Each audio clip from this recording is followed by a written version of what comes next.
A love triangle in Pokemon? There's no way, right? Well, seeing as how Pokemon Adventures is a bit more of a mature take on the Pokemon series in comparison to the games, and definitely the anime, it's possible. But for the most part until now, the couples we've covered in the manga have been relatively simple. But this time around in Pokemon Black 2 and White 2, it gets super complicated. Because not only is there a love triangle happening between our two main protagonists, Blake and Whitley alongside N, but literally out of nowhere, this story starts off with Blake breaking up with Yancy, the idol from Pokemon Black 2 and White 2, and the one character that you can actually go on a date with in the entirety of the main series Pokemon games. So this adventure story starts off very different from every other one, and sets an entirely different tone. But what if I told you that this tone is a facade?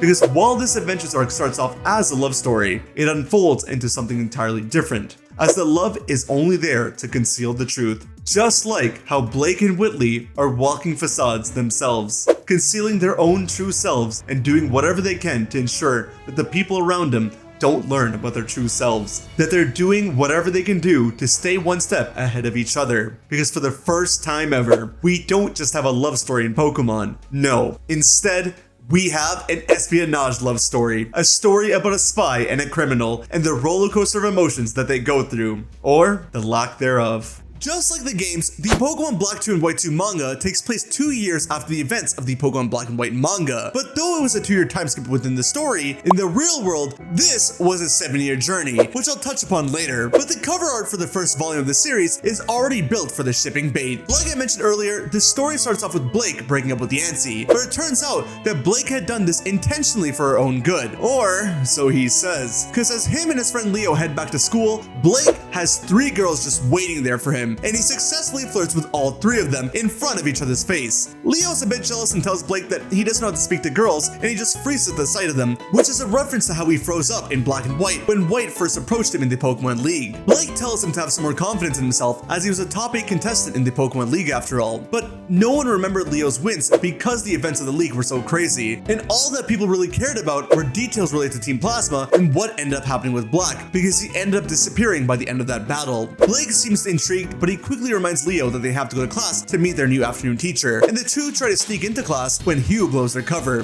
Blake tries to negotiate by introducing him to girls when Hugh just goes on a rage about wanting to be stronger and stuff, so clearly by now it's clear that Blake is not just into one girl, he's into all of them. And as Hugh is mad at Blake, Sharon appears as the teacher of this class. And for those of you that read the Black and White manga, you'd remember that Sharon was Leo's last opponent in the Pokemon League, and this is when Sharon had still gone evil, so Leo seeing him here was quite a shock. But Sharon finally acknowledges Leo and gives him the respect and appreciation that he needs. And he follows that up by sending him along with the other 2 hooligans out as punishment. And even here, the girls are trying to say that Hugh was the one who caused problems, and Blake is grateful. When they're let back in, Blake gets distracted as he smells someone coming, a woman, and to his excitement, it turns out to be Whitley and her mom, to which Blake thinks that they're both pretty. Whitley, or Whitley, introduces herself and mentions a bunch of things about herself, including her star sign, and Blake is just out here taking notes on her. Leo is bummed because his and her star signs don't align, and he was just curious about her strength in her Pokemon. Sharon comments on the weird day, and since the day is so weird, he claims that they're gonna have a practical battle class, which ends up being 2 tournaments amongst the students, a boys tournament and a girls tournament. Somehow, Blake and Hugh both end up being stronger than Leo, despite him being a top 8 contestant in the Pokemon League, and Blake managed to win the whole tournament. Meanwhile, Whitley accidentally managed to win the girls tournament when she didn't mean to go this hard from the get-go. Sharon calls for everyone's attention, and his childhood friend Bianca appears, now as Professor Juniper's research assistant. And for some incredible reason that will never make sense to me, the winners of this particular class's first tournament got to be the new Pokedex holders of the Unova region, as Bianca gives both Blake and Whitley with Pokedexes to help Professor Juniper's research.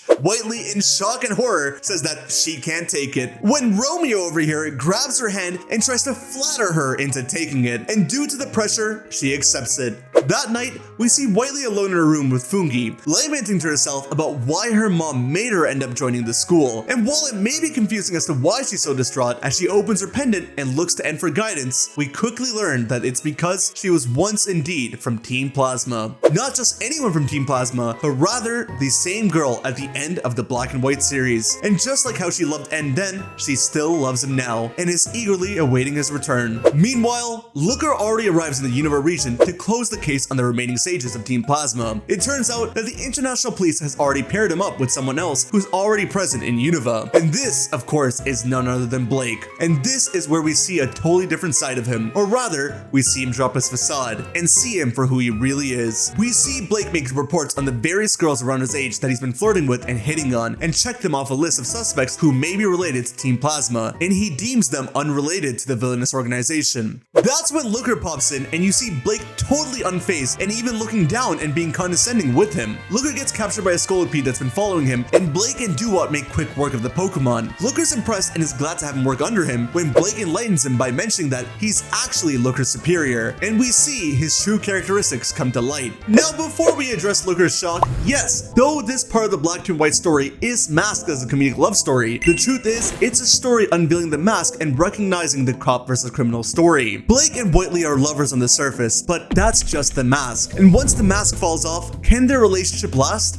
That's not the only mask that's at play here either. Almost every single one of the new main characters are wearing some kind of mask, and as they get unveiled, the tone of the story shifts, and the characters around them get affected in many ways. It's kind of crazy how they made this work, but I want you to pay attention to this theme of masks throughout, and enjoy the fun and comedy while it lasts. Looker is shocked, and absolutely cannot believe that this kid is a superior, but we very quickly see how Blake is the superior, and just by assessing the battle, Blake is able to deduct that this scolipede isn't a wild scolipede, but rather a trained one that was sent to go after Looker specifically. Blake thinks that the situation is more dire than he expected, so he and Looker head out, and we see Blake use a bunch of cool international spy gadgets, the way they do in like Spy Kids or Inspector Gadget. He takes Looker to one of their hideouts where Looker meets Blake's supplier, Magician. Well, I say supplier, but this guy pretty much does everything possible for Blake, so he's kind of like the brains of the whole thing. So while Blake is requesting new gadgets from him, Blake takes Looker and Krogan for training, and that's when Looker starts to refer to him as a superior. But in the middle of the training, they hear an explosion, and already Blake has to go up, chase down, and fight a Genesect.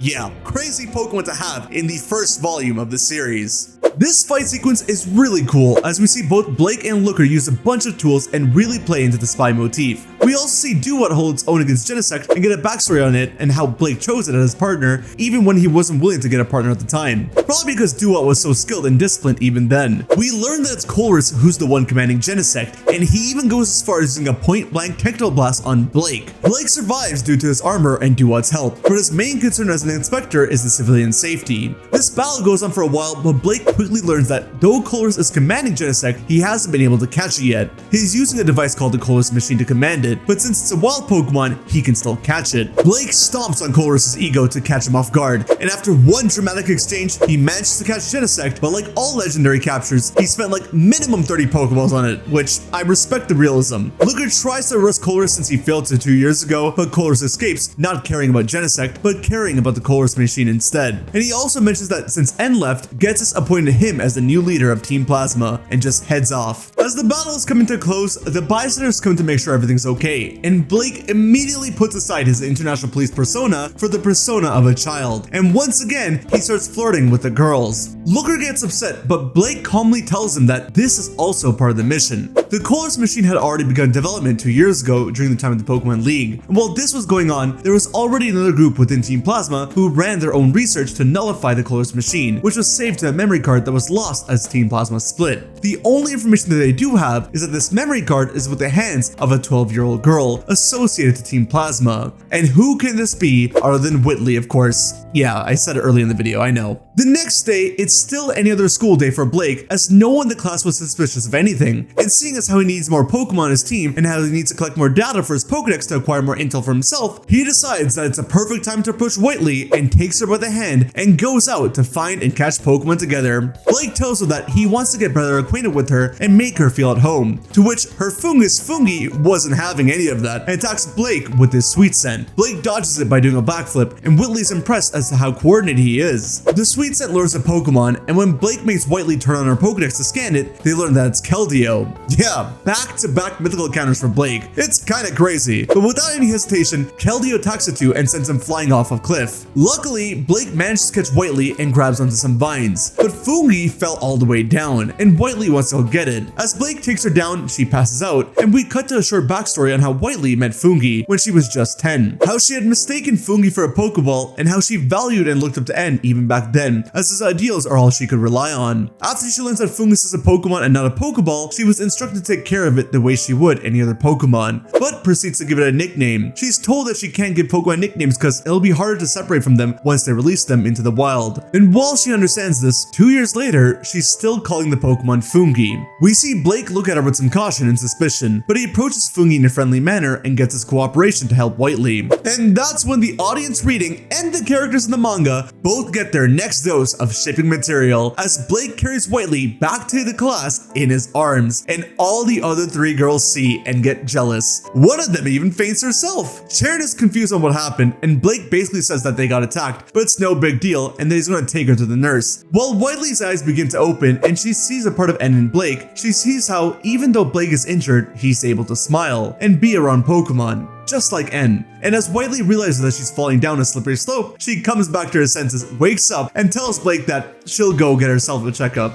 Blake, on the other hand, debriefs with his Dewott and is really interested in Keldeo and its determination. Meanwhile, Dewott points out how not once has Whitley kept Fungus instead of a Pokeball, and that raises suspicions for both of them. Boy, it's a good thing that Ash wasn't enrolled into the school. The next week, the school takes a trip to Pokestar Studio, and Blake makes it a point to sit beside Whitley and be around her, getting the other girls jealous again. And he's appointed Looker to keep an eye out on them as well. Blake is persistent in speaking to her, but Whitley expresses discomfort in being around him, and Fungi is also protecting her in whatever way it can. The class makes it to Pokestar Studio, and Whitley immediately bolts away from Blake and joins up with the other girls. And while they all want to act in the movie in Pokestar, Whitley doesn't, and Sabrina appears and sees this and gets her to act in the movie instead. The movie begins, and Fungus Girl is going up against Bryson Man, and we see Whitley have a lot of fun behind the mask, and her Fungus is even able to easily knock Bryson's poniard. Bryson Man tries to retaliate when one of the props of the studio goes ballistic and attacks Fungus Girl. As everything is going haywire, the director tries to cut the show, but Bryson insists on keeping the film rolling as he sees none other than the hero of truth and ideals. Dewott Kid rises from above and comes down with a vigorous save, leading to Whitley once again falling in Blake's arms, and she once again is shown to be uncomfortable. And we even get to see that in the final product of the movie that was shown across Unova. Pokédex holders, movie stars, potential lovers, yeah,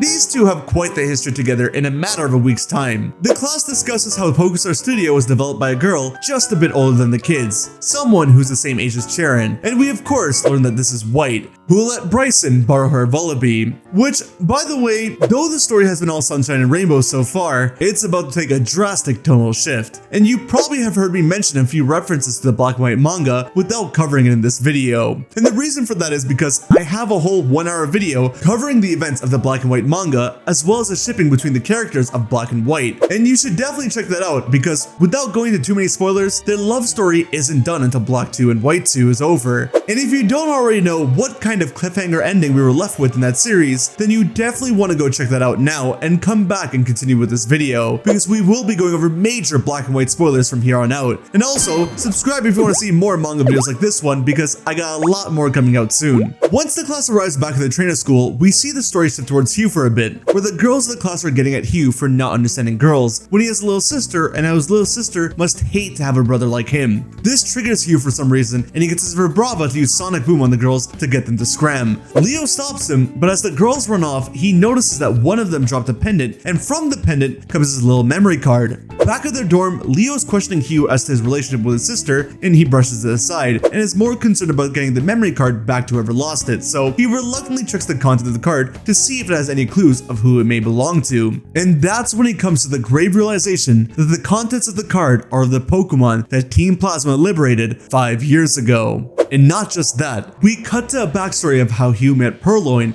and how he even gifted it to his sister on her birthday because of how deeply he cared for her.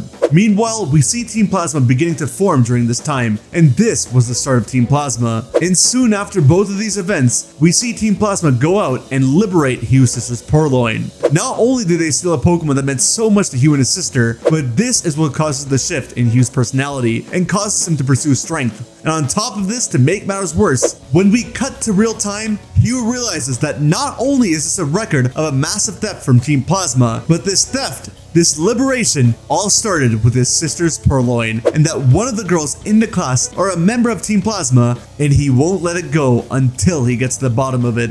Culver's is shown to be working alongside Gutsus, and it reveals the Neo Team Plasma grunt suits, and they begin moving forward with finding Zinzalin. This was all one whole volume, by the way, and Black 2 and White 2 has 4 volumes, the last volume having the longest chapter in the Adventure series. Volume 2 starts off with Whitley dreaming of N and running up to him and hugging him, when all of a sudden N starts talking about how Whitley realizes how he finally feels about her. Except it's not N. It turns out to be a really tall version of Blake, who even tries to go in for a kiss. She screams and wakes up all the other girls in her dorm, only to realize that it was all just a dream. Or a nightmare, as she would call it. But apparently, a dream reveals the secrets of your heart. And in her dream, Blake was dazzling. And Whitley finally starts to think that she might actually have feelings for him. But upon those feelings, she feels guilty because the only one that she truly loves is N. And when she goes to grab her pendant to talk to N and tell him that he's the only one she ever wanted to be with, she scrambles because she realizes that she lost the pendant, and she blames herself as she feels like she's being punished as it's karma for dreaming of another boy. Yeah, to whoever's watching this, I hope you understand this is just like a kid being a kid. You should never feel guilty about something as stupid as this. The school begins preparing for this choir tournament that they have, and Hugh is in a rage with the girls and suspicious of all of them. Meanwhile, Blake takes to Whitley to go grab equipment to help with the tournament, and Whitley can't stop thinking about Blake or her dream. Her heart is even shown to be being faster and faster. And to make matters worse, it turns out that the real reason as to why Blake took her aside was to give her a birthday present in private. Whitley claims that she can't take a present from him as they don't have that kind of relationship, referencing to the events that took place in her dream. But Blake says that they don't need any kind of relationship for her to accept a gift from him. But anyways, she can accept it after he deals with Tornadus. Again, going back to the black and white manga, the legendary genies were captured by Team Plasma. Logan and Blake caught wind of Team Plasma being near this route, and Blake decided to bring Whitley along to see if he can get a reaction out of her when they confront one of the 7 sages. And while Tornadus is seen shifting into both of his forms, Blake also has a secret weapon on his team, Keldeo. After his encounter with it in the last volume, he went to approach it and realized that Keldeo's friends were lost. So in order to help it master Secret Sword and help it save its friends, Blake asked it to join his team in exchange for its help. By the way, if you haven't noticed by now, Blake's team consists of Pokemon with the weapon motif: a sword, a cannon, and I guess a scallop. They eventually end up stopping Neo Team Plasma, who is controlling the genies, and capture one of the 7 sages who is being attacked by the genies for being on the other side of Team Plasma. When Blake went to go see Whitley's reaction, Fungus had already put her to sleep so that Blake wouldn't see it. But when they ask Galileo if they know her, he says no. So Blake proceeds with the next step of his plan: a date. Blake takes an unconscious Whitley to Roxy's concert, and somehow she only gently wakes up after the music starts blasting. Don't know how he managed to take her all the way to a concert like that, but okay. She herself is confused by everything. Blake does have another plan, and this time it's for the school, and that's to get Roxy to come to the school festival as a special guest. Turns out they were able to convince her to come because she saw the 2 of them on the big screen, and their film was so good that it killed Roxy's dad's dreams of becoming a film star and got him to return as the sea captain, which apparently reunited the family. I don't think this is something to be celebrating either, but it's Pokemon. After the concert, Whitley's in the school nurse office just recovering and gets a present from Blake. She doesn't want to take it, but since the wrapping is already open, she sees that he gifted her a telescope. He gifted her this because he remembered that her hobby is stargazing, and to this, Whitley is just simply touched. Man, all this school drama is like a cup of tea. Oh my god, hot! Just like the one that you can get at Tokyo Treats and Sakura Co. This video is sponsored by Tokyo Treat and Sakura Co. Experience Tokyo's trendiest neighborhood with this month's box packed with fashion-forward flavors and bold tastes. Bite into one of Japan's most colorful and fun districts right from your home. Tokyo Treat is a fun and exclusive Japanese snack subscription box filled with limited edition Kit Kats, specialty flavored Japanese chips, seasonal treats, and occasional Japanese sodas that are only available in Japan for a limited time. Sakura Co is a monthly Japanese artisan snack box that supports local Japanese snack makers, and each box comes with 20 traditional, authentic, and artisan Japanese snacks, including Japanese teas and special Japanese tableware. This month's Tokyo Treat theme is Harajuku Snack Venture, and with Tokyo Treats, we always show off the monthly Kit Kat on this channel, and this month, it's the cookies and cream flavor, baby! me. It has a blue wrapper and it tasted delicious. I never even knew that this flavor existed or that Kit Kat could come in blue wrappers. It tasted amazing even as it melted in the Canadian sun. The other snacks I love were the Happy Harajuku Choco Cake and Kirby's Crazy Gum Mix. Hey man, what can I say? I love Kirby. With Sakura Co, the theme of this box is Mount Fuji Summertime. The Mount Fuji Chocolate Crunch was my favorite item from the roster, as well as the Shizukawa Green Tea Cookie. And all of this month's snacks pair perfectly well with this month's tea, the Matcha Genmachi Tea, which I happily drank. And this month's tableware item was the Mount Fuji dish, which, oh my god, as a Blastoise lover like me, I just love the waves and color on this dish. Easily my favorite one so far. Both boxes also come with booklets with allergen and dietary information, as well as cultural facts.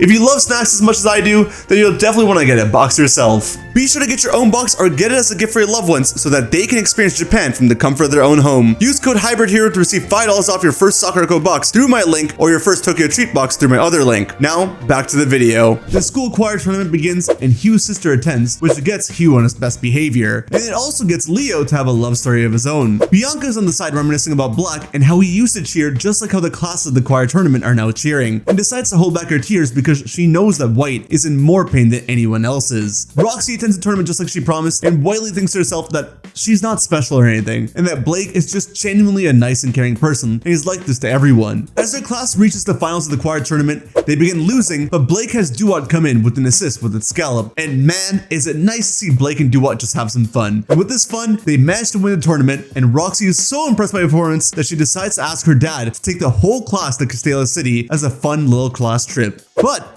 this trip is anything but fun, as Blake takes advantage of this trip to start a mission to arrest 2 of the 7 sages. But it goes beyond that. Hugh's sisters onboard the boat in secrecy, and Hugh asks Leo to make sure that no one knows that she's there, as it's a secret, and he wants her to have fun in Castelia City. But the moment they arrive there, they see a man on the ground unconscious with blood on his forehead? Actually, just mucus from muck, but it's a good way to mask a scene like this. When asked what happened, the man says that he got attacked by 2 masked people who ended up kidnapping his Carablast, and those 2 people end up stating that they're liberating his Pokémon. Roxy, Hugh, Whitley, and Blake all immediately recognize that this is Team Plasma, and all 4 of them want to go take care of this mess in the sewers, with Hugh entrusting Leo to take care of his sister. Everyone is going for their own agenda. Hugh for revenge, Whitley to find N, Roxy for a noble cause, and for Blake, he recognizes that there are too many people for his mission to go well. Blake does catch wind of Whitley joining the group though, and puts her on spot and asks her as to why she decided to tag along, to which Hugh interrupts and ends the conversation as they're attacked by Team Plasma members and forced to split up. Looker joins the fray and saves Hugh, and also lets him know that there is international police work at hand, asking him to cooperate.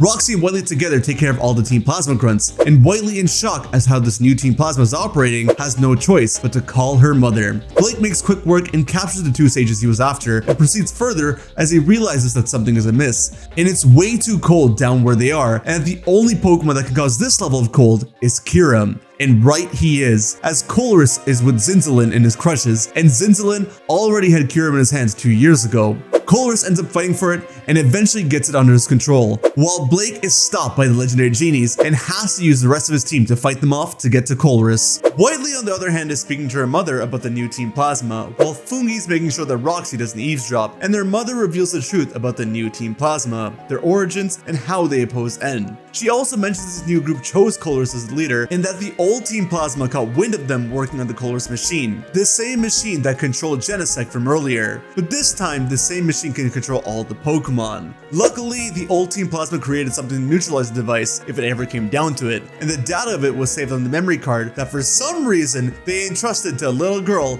at the end of the last series. And that same girl 2 years later now is in shock because she lost it. Regardless, Whitley quickly takes ownership of her mistake and vows to find it. Whitley tries to go back to her class, realizing that one of her classmates might actually have the pendant, and to her horror, Hugh tells everyone that Team Plasma is back and starts to alert everyone to them. He even goes as far as telling the class that he knows that one of the girls from his class are from Team Plasma. His classmates don't believe him and try to say that he's making things up. Even Charon is confused. To this, Hugh doesn't think twice and decides to leave the school to pursue Team Plasma, as he thought that they disbanded 2 years ago. But since he knows that they're around now, he won't let anything stop him. Charon does try and stop him, but to no avail. And when his classmates questions how he even knows that one of the girls are from Team Plasma, he pulls out the pendant as evidence for his claims, and we see both Charon and Whitley react to it. The class only now caught wind of Whitley's disappearance, and when she returns, she confronts Hugh straight up. Everyone is in disbelief and questioning whether she went up as a member of Team Plasma or not, but nobody but Hugh will know, because in her panic, she uses fungi to put everyone to sleep,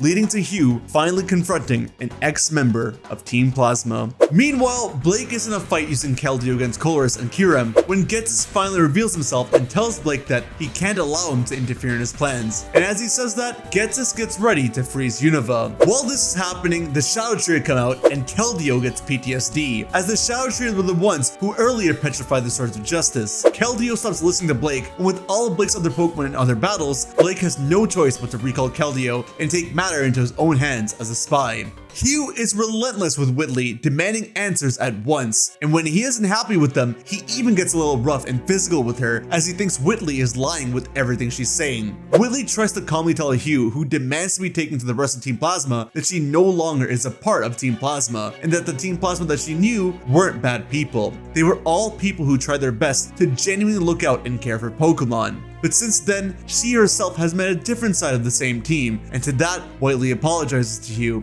Hugh, while is still demanding, asks more calmly to be taken to the house where Whitley used to live with the other Team Plasma members. And as Hugh is dragging her by the hand, the two are alerted to the commotion of the citizens of Castelia City.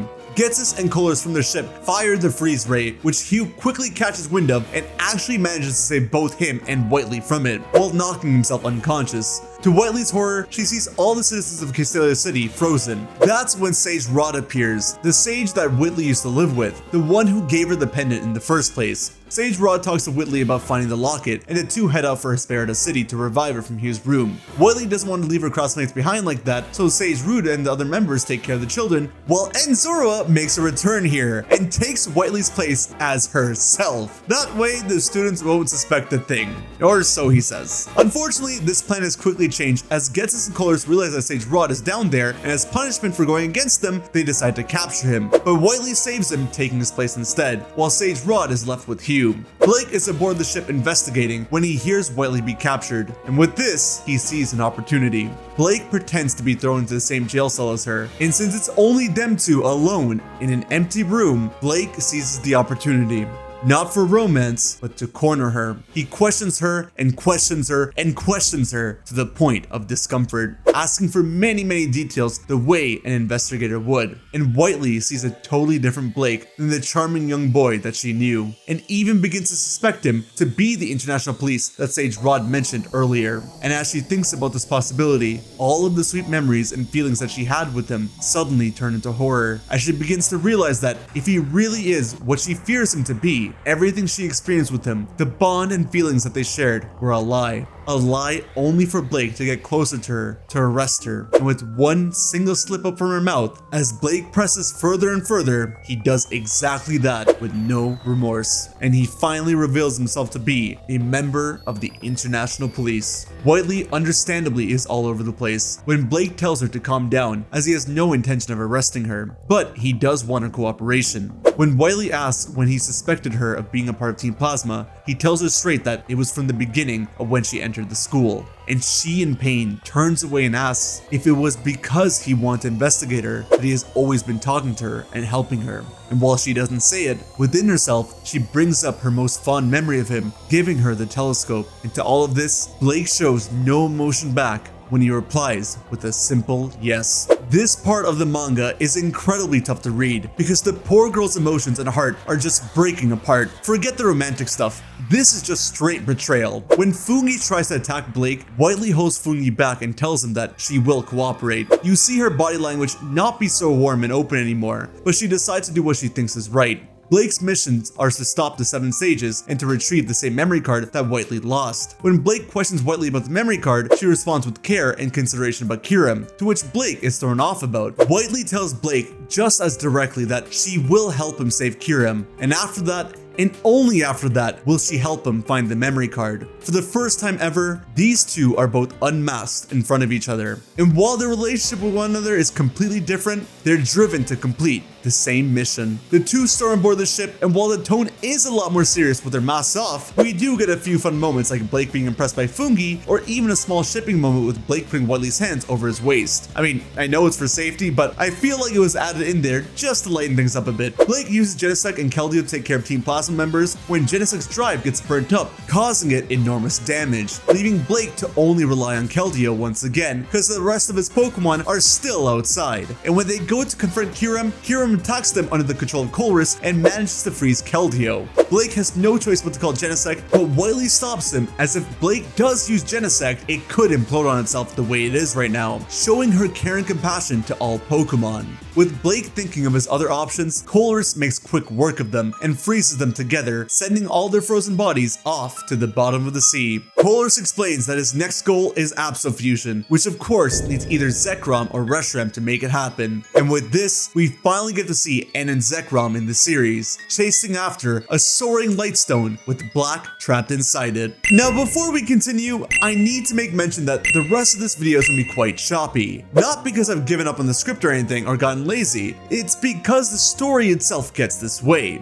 If you recall, I mentioned earlier how the Black 2 and White 2 manga took 7 years to complete, and that's no exaggeration. Black 2 and White 2's first volume came out in Japan on December 26, 2014. Its second volume, August 8, 2017. The third volume came out on May 28 in 2020. And the final volume, which we're going to blur the cover of, also came out on May 28 in 2020. Do you know when the first volume of the Black and White volume came out? January 25th, 2013. And with there being 9 volumes in total of the first Black and White series, do you know when the last volume of the series came out? July 25th, 2014. A year and a half for a 9-volume series. So why was Black 2 and White 2 extended for a whole 7-year journey? And why is it important to know for this video? Well, you see, there's a lot of different aspects to this, but it mainly comes down to this. Adventures, even though it's one self-contained story, still has to play off the marketing of the main games in this series. Everything revolves around the marketing of what's happening for Pokemon, and when Black 2 and White 2 came out, it was an interesting time. Because very soon afterwards, we end up getting X and Y. If you remember, by the time Black 2 and White 2 came out, people were wondering why this was on the DS and not the 3DS. That's how late the timing of these games were at that time. This is also the first direct sequel game, which of course, the writers of the Black and White manga didn't know that would be happening, so they had to kind of think of a way and come up with a way to shoehorn a sensible story into the events of the first Black and White manga to make it all flow together by the last chapter. Unfortunately, by the time of the Black 2 and White 2 manga, the writers had to swap over and work on the X and Y manga, because the X and Y games had already been released by this point, as their chapter came out on April 18th, 2014, even before the first Black 2 and White 2 chapter. As the story continued, other projects and mangas continued to stockpile. Pokemon games began to get released faster and faster, and the Black 2 and White 2 manga was perpetually pushed to the side. Not because they wanted to, but because they had to. Again, there was much more than this with the stricter rules, artist issues, and other things, but for the sake of this video, you need to understand that when an author or a writer has to delay a story like this, or just keep it on the back burner, chances are you're gonna forget things. Even Oda forgets things in One Piece and has to refer to the One Piece wiki to remember things about the series, so you can bet that things were forgotten in Adventures. Not only were things forgotten, but it was rushed, if that makes any sense, to get finished, because people are waiting for an ending for so long, which is why the third and fourth volume came out at the same time. The author of the story has even gone on record basically saying that the ending to Black 2 and White 2 was rushed in a very polite way, without blaming it on anybody, but yeah, it was rushed. So what does that really mean? Well, it means that for an otherwise incredibly enjoyable series, the last 2 volumes of Black 2 and White 2 are a convoluted mess that have way too much going on at once, with way too many characters coming in from both the original and sequel series. So while these 2 videos have been able to summarize the majority of the manga till now, going forward for the rest of this video, we're only going to be focusing on the characters of Black, White,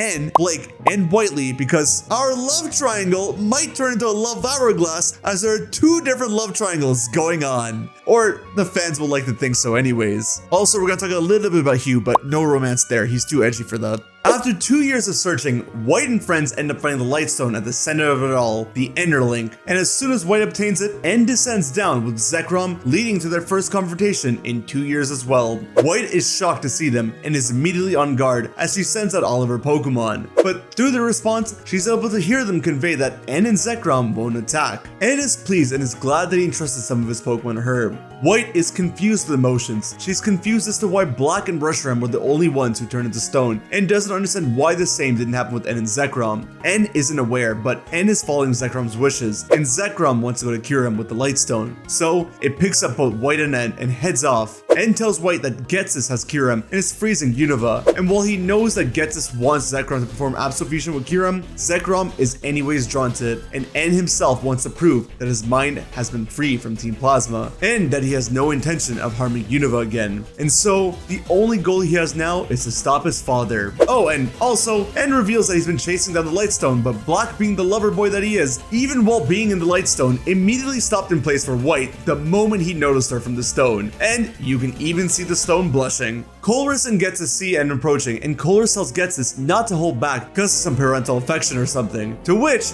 Getsis replies saying that he never had any parental affection. Father and son duke it out, and N realizes that when Kyurem absorbs Zekrom, the Lightstone will revert back into Reshiram. N tells White to tell Black to take care of the rest. The two clash, leading to a classic explosion. Meanwhile, Blake and Keldeo wake up at the Abyssal Ruins, and somehow these ruins have the power to allow people to hear the voices of Pokemon. It's revealed that right before Keldeo got frozen, Blake anticipated this and gave it an Asper Berry to hold, and through the voices of Keldeo's frozen mentors, it was guided to the Abyssal Ruins. Keldeo wants to save them, and Blake realizes since the three were frozen through a Technoblast, the only way to free them is to thaw them with a Technoblast. Keldeo begins to worry about Genesect, and so does Whitley. That's when Blake realizes that their handcuffs have come loose, to which both Whitley and Keldeo say they didn't do anything to them. Blake asks why she didn't escape, besides, being submerged somewhere in the middle of the ocean. She says that she cannot abandon someone who's in need of help, no matter who they are. Keldeo even says that she was rubbing his body since he was cold, and since that wasn't working, she went to go find something warm for him. That's how nice she is. Whitley asks why Blake would want to do something so cruel, like risk having an explosion with Genesect, to which Blake nonchalantly asks what's so cruel about it.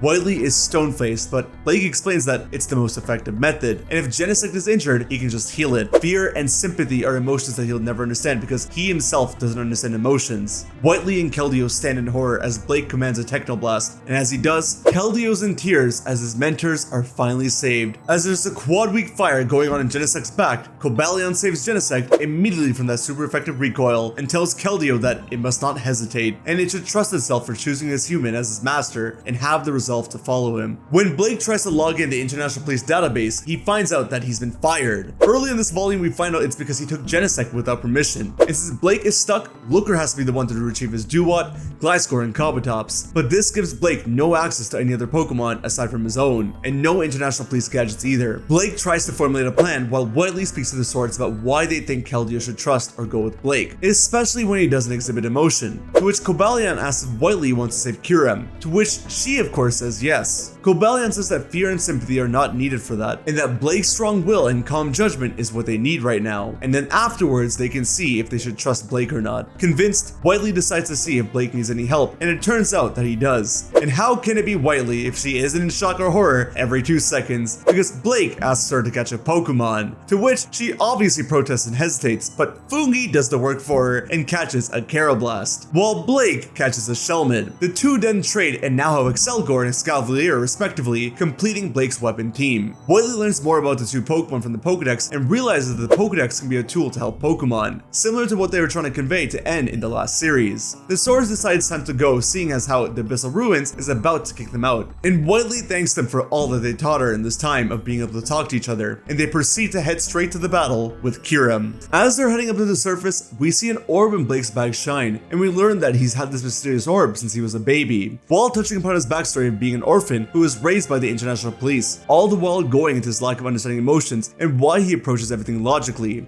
As Whitley learns that he's been relieved of being an inspector, she questions why he's still helping Kyurem, and Blake explains that he doesn't know the difference between right and wrong, and smiles as he says that he follows what he's been taught, as that's the only way of living that he knows. Suddenly, the orb pulls Blake away from Keldeo and Whitley, and he flies right on over to the scene of the crime, directly to Kyurem as it's facing Zekrom, and to everyone's surprise, It turns out that Blake had the DNA splices with him since he was a baby. Keldeo rushes into the water to save Blake, and Team Plasma takes advantage of the newly obtained DNA splicers and activates it to absorb Zekrom. And as Zekrom is once again turned into the Darkstone, N is engulfed in it the same way Black was, as White is left in horror, witnessing the same despair happen 2 years later. The Lightstone reacts to Zekrom's absence and drags White forward to cure him, and begins to glow. And as the glow gets stronger, White doesn't fall like how Blake did, but rather is caught by none other than N. You thought I was gonna say Black, didn't you? Well, don't worry, because we're getting really close to that.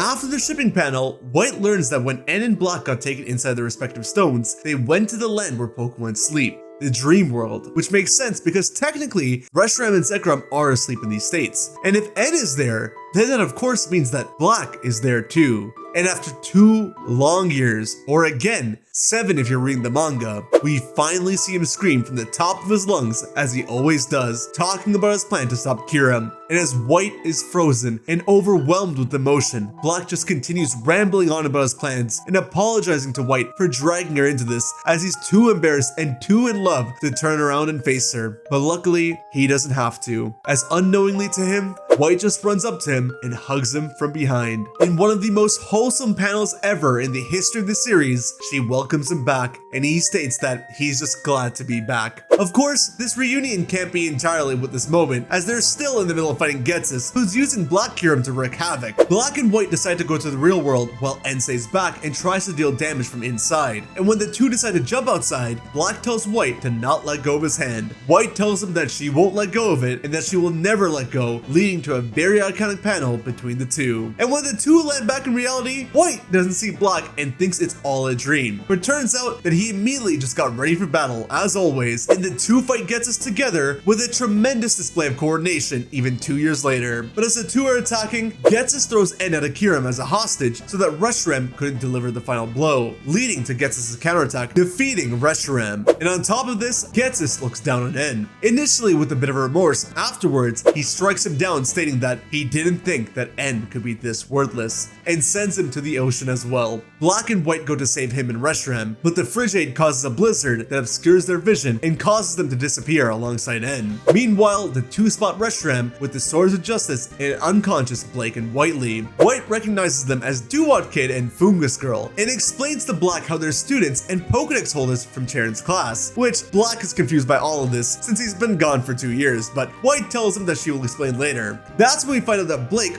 wasn't really unconscious and tries to get the upper hand on both White and Black. Black gets angry at Blake for laying a hand on White, but he pretty much beats him, and Blake just explains the current situation to them, all the while revealing that he knows almost everything about them. Black and White are annoyed by Blake's personality, but Blake explains that they all have a common goal of destroying Team Plasma and freeing Kyurem from the control. Blake provokes Black once more about how he's not doing what he should already be doing, and so Black decides to take action by getting his Musharna to perform his signature move one last time. Musha eats Black's dream so that Black can get a clear picture of what he needs to do. And somehow, this is exactly when Fugi decides to jump on Whitley and try to wake her up. And as Whitley is waking up to a very concerned Fugi, she also wakes up to the sight of Musharna eating Black's head off. Whitley is freaking out and tries to save Black, but both White and Blake explain to Whitley that this is just a part of Black's strategy. As White is impressed with the amount of knowledge that Blake knows about them, Whitley realizes that Blake isn't such a bad guy, and she's shown to be very relieved by this. But Blake, being emotionally incompetent, comes out with the wrong response. And as that happens, Black comes forward with his deductions to defeat Kyurem, and the group realizes that their final battle is going to be a giant chasm. White heals everyone up, and the group is getting ready to go, but Whitley is reluctant to head off with them. But Cobalion kind of forces her to go. Black says that it must really trust her because Black almost got screwed by it before. Though Whitley is already running to White for comfort like she's her big sister, this is where Black and White formally introduce themselves to her, and where she realizes that N is back. She was initially worried that he met his end, but the group realizes that he must have been captured, so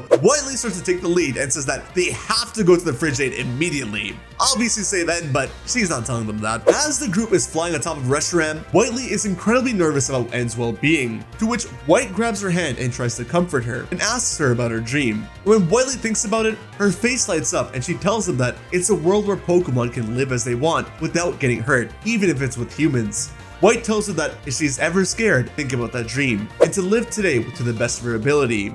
White herself was scared for the past 2 years and was overwhelmed with worry and despair, but she took her time and did what she could, just making an effort one day at a time. As she turns her head to Black, she states that after all this, her dream finally came true. White gives Whitley some words of encouragement, and her spirits are fully back up, and she thanks Black, White, Reshiram, and even Blake as they head off for their real final battle. After this point, it's a barrage of side characters and their stories, as we mentioned earlier. Almost everyone returns, even side characters like Benga, who didn't have a proper introduction at all, except for this scene during this final battle. Elisa and Skylar return due to fan service, Alder comes back with Drayden, Iris returns as a champion, so many things happen, but all we need to know for this video is that Black and White take on Getsus alongside the side characters who joined them, and Blake takes on Colress alongside his Genesect, facing Colress's very own shiny Genesect, and pretty much every single Unova legendary and mythical Pokemon entered this fight, even White Kyurem after Black's Reshiram got absorbed by Kyurem. Heck, the only way Blake beat Colress is because Victini gave Blake the Blessings of Victory as a token of gratitude for Black and White helping it in the previous manga. So many things happen, but Whitley isn't really a part of this. Whitley is on a mission to save N alongside Gigi, and Hugh is a big part of this mission as well. As earlier, Hugh had met up with Sage Rod, and while Hugh was hostile at first, Hugh begins to trust Sage Rod, and even protects him and meets up with Whitley's mother to serve his sister's purloin. And so, he's aboard the Frigate at the same time Whitley is. And when Whitley encounters Hugh on the ship, Whitley braces herself for an emotional guilt trip that she's not ready for. But to her surprise, Hugh actually comes down and is super friendly and properly apologizes to her for everything, saying that he knows that she's not a part of the Team Plasma that he had a problem with, and that he even met her mother and all. But when he says that he's going after N, Whitley once again gets scared, leading to Hugh having to explain to her that he has no intentions of hurting him or anything, and just has his sister's purloin, and so he wants to find him. And we see the two share a soft moment together. Hugh and Whitley team up to find N, and they very quickly locate him. And when Hugh goes to tell Whitley that he completed his part of the mission, he is left in secondhand embarrassment as he sees the most romanticized panel of the series, of White looking upon N like he's the beauty and she's the beast. It really looks like they're about to kiss or something. She even starts to call out his name and takes her hand to touch his face. But thankfully, Gigi prevents all of that by pouncing on N to wake him up first. Hugh sees this and begins to laugh, and even Gigi gives Whitley the side eye and a smirk, so everyone knows about Whitley's love for N, and they all tease her for it. Even Fungi plays around a little bit and teases N about Whitley. Hugh can't control his laughter, but when things get serious, the three compose themselves and Hugh decides to stay back to fight the Team Plasma grunts, while Whitley and N find a way to help stop Getsus. It's here that Fungi decides to play the assist of a lifetime. It tells Hugh that it'll stay back and support him in case Hugh's in any danger, and once they've won, Hugh and Fungi can catch up to N and Whitley. Fungi then proceeds to command N to protect Whitley while it's away, and Whitley is upset at Fungi for being rude, but little does she know that Fungi was on her side the whole time, as N grabs and holds Whitley's hand to protect her like Fungi said, and you can even see Whitley gushing at the jester later on. Yeah, that girl is on a different planet with her love.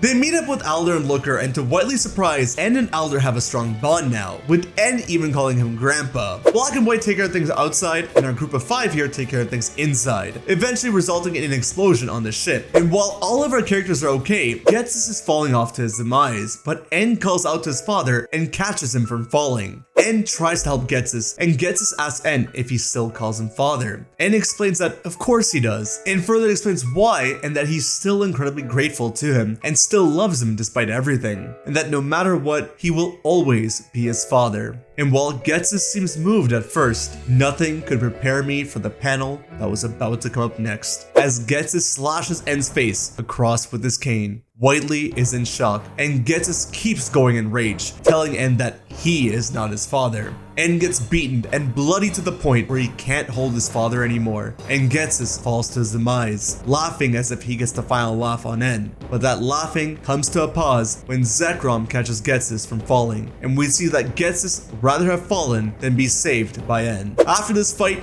Unova is in peril as there's a fire consuming N's castle that that just won't stop. And so even at the cost of cutting Bianca and Black and Sharon's reunion, Blake gets all the starter users to come together as 9 trainers have one stage of each of the 3 Uniman starters, and together they launch a full-fledged grass, fire, and water pledge combo, stopping the fire and saving all of Unova. We see Looker's respect for Blake as an inspector despite being fired. He still reports to Blake in whatever way he can and confirms the arrest of Getsus. And when our protagonists finally confront Getsus, Black tells Getsus it's the end of his ideal and his dreams. Getsus tells Black that he's just as bad as him because in order for one to dream, someone else has to be destroyed. White tells Getsus that Getsus may have thought that that's what a dream is, and that some dreams may be cruel, but if it comes at the cost of deceiving others and crushing their hopes, then it's not a dream, it's ambition. Getsus is amused at the mentality of the herd, and is already long awaiting the day where the people turn to him again and welcome him with open arms. And while Blake says nothing, Whitley surprisingly speaks up and says that even if Getsus can fool humans again, the Pokémon will never ever forget, and they will never ever forgive him, or let him escape like he's doing today.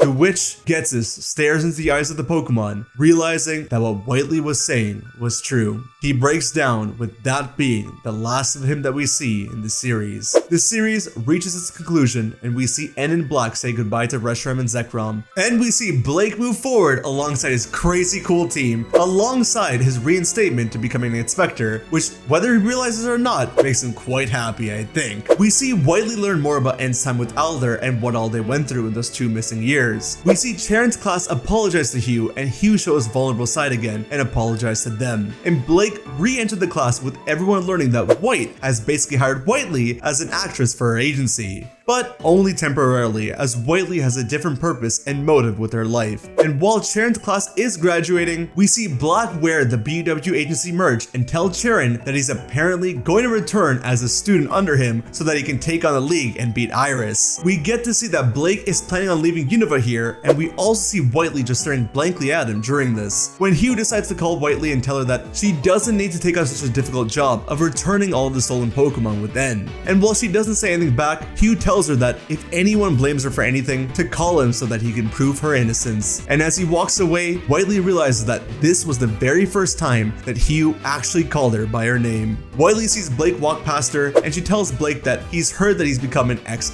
inspector, when Blake corrects her and says that he's actually just an inspector now. Whitley is embarrassed by this, and to me, it looks like she might even be a little nervous, potentially even harboring some feelings for him still, and states that she should call him by his name the next time that she meets him somewhere, when Blake nonchalantly replies that the next time that they meet, his name will no longer be Blake, and that she probably won't even notice that it's him. When Whitley is hit with the realization that no matter how hard she tries, Blake's heart is really close to emotions. Blake, however, does make one attempt to make her smile now, and tells her to call him by his name now, and not the next time that they meet, to which Whitley swallows her realization and grabs his hand and calls him by his name one last time as they proceed with their graduation. We see the graduation commence and all the characters who witness it, which boasts all the members of our main crew. As we're hit with a bit of a time skip of maybe a few weeks or months, we see N and Whitley try to return Fungi to its original trainer, who claims that he doesn't want it, and so Fungi tells N that Whitley is his, and Whitley rejoices as they get to be together. But Whitley realizes Fungi's remark and starts to question things as we see Magician and Colorist, out of all people, walk by N and Whitley. And when Magician turns to N and Whitley, he prompts Colorist to say hello to them, when a disguised Blake tells Magician that they need to go. And as Gigi picks up on Blake's scent and Blake and Whitley walk by each other, the story comes to its final end.